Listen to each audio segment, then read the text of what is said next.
Praise lord. ప్రభు అయిన యేసు నామములో అందరికీ వందనములు. దేవుని వాక్యం నుంచి కీర్తనలు 145 అధ్యాయము. కీర్తనలు 145 అధ్యాయము 18 వచనం. తనకు మొరపెట్టు వారందరికీ తనకు నిజంగా మొరపెట్టు వారందరికీ యెహోవా సమీపంగా ఉండును.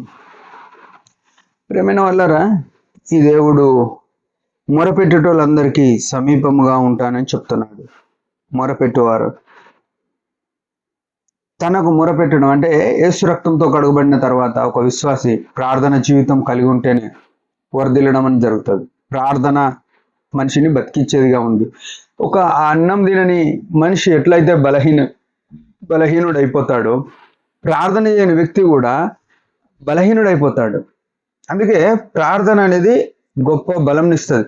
ఒక వ్యక్తి కొటేషన్ ఏం రాసిన అంటే, ప్రార్థన జీవితం ఉంటే ప్రార్థన చేస్తే ప్రార్థన చేయకపోతే బలహీనుడు, తక్కువ ప్రార్థన చేస్తే తక్కువ బలము, ఎక్కువ ప్రార్థన చేస్తే ఎక్కువ బలము అని రాసినాడు. ఇంగ్లీష్లో ఉంది కొటేషన్. ప్రియమైన వాళ్ళరా, యేసుక్రీస్తు రక్తంతో విమోచించబడిన వ్యక్తి బలంగా ఉండాలి. ఎందుకు బలంగా ఉండాలి?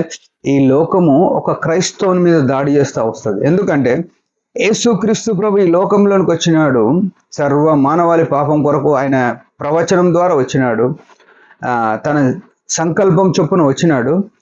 యేసు ప్రభు ఈ లోకంలో ఉన్న 33.5 సంవత్సరాలు ప్రతి దినము ఒక రకమైన శోధన ఎదుర్కొంటూ వచ్చినాడు.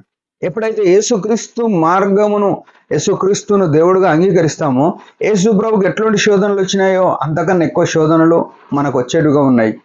ఆయన దైవం కాబట్టి ఆయనకు అవి ఎక్కువ కాదు, మనం మనుషులం కాబట్టి మనకు అవి ఎక్కువ అయిపోతాయి. మనం భరించలేకపోతాం, తట్టుకోలేకపోతాం. అందుకే మనం ఏం చేయాలంటే, ఆయన శరీరంలో ఉన్నందుకు ప్రార్థన చేస్తూ వచ్చినాడు. మనం శరీరంలో ఉన్నాం కాబట్టి ఇంకెక్కువ ప్రార్థన చేయాలి. ఈ ప్రార్థన ఎందుకంటే మనల్ని బలపరిచేదిగా ఉంది.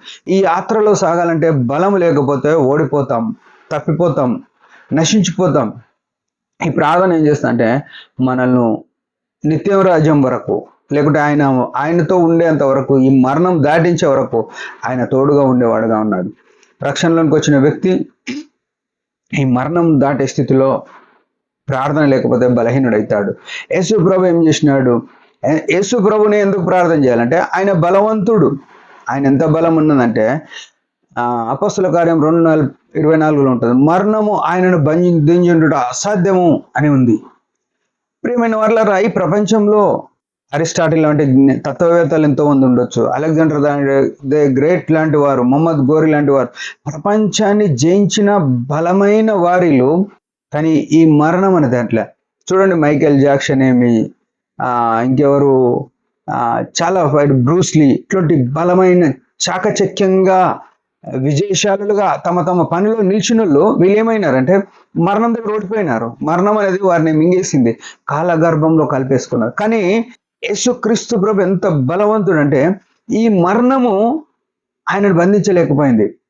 ఆయన శిలువలో మరణం పొందిన, సమాధి చేయబడి 3వ దినంలో లేస్తానని చెప్పినాడు. ఆ మాట ప్రకారం ఆయన లేచినాడు. అది యోహాను సువార్త 10లో అంటాడు, నా ప్రాణం ఎవరు తీసుకోడు, నా అంతటి నేనే దాన్ని పెట్టుచున్నాను, పెట్టడానికి తిరిగి తీసుకోవడానికి నాకు శక్తి ఉంది. ప్రియమైన సహోదరుడు, సహోదరి, ఈ విషయం మనం గుర్తుపెరగాలి కదా. ఈ గొప్ప దేవుణ్ణి కలిగిన మనం కూడా ఈ మరణం దాటే అవకాశం ఇస్తున్నాడు. ఎప్పుడంటే ప్రార్థన ద్వారా. తనకు ప్రార్థన చేస్తే ఆయన ఆసన్నుడు. ఎప్పుడైతే ఆయన మనతో సమీపంగా ఉంటాడో అప్పుడు మన మీద ఎట్లాంటి ఈ సృష్టి ప్రభావం చూపదు. ఆయన ఈ లోకంలో ఉన్నప్పుడు సముద్రము, తుఫాను ఆయన మీదకి వచ్చింది, కానీ ఆయన మీద ఏం ప్రభావం చూపలేదు. అంతకన్నా ఈ లోకంలో ఎన్నో కష్టాలు వస్తాయి. యేసు ప్రభు మనతో ఉంటే, మనం యేసు ప్రభుతో ఉంటే ఈ లోక సంబంధమైన ఏవి కూడా మన మీద ప్రభావం చూపవు. దానికి కారణం, దానికి ఫార్ములా ఏంటంటే ప్రార్థన మాత్రమే. మనం ప్రార్థన చేసి దేవునితో మేలు అనుభవిద్దాం. దేవుడు ఈ మాట దీవించిన చిన్న ప్రార్థన. పరమ తండ్రి యేసు ప్రభు నామములో వందనాలు. ఇచ్చిన ఆయుష్ని బట్టి స్తోత్రం. నీ అందు ఆధారపడి జీవించి ప్రార్థనలో గడిపి నీ వలన మేలు పొందుట కృపనీయమని యేసు నామములో ప్రార్థిస్తున్నాం తండ్రి. ఆమెన్. మీరందరి పరిచయం గురించి బాగా ప్రార్థన. Praise the lord.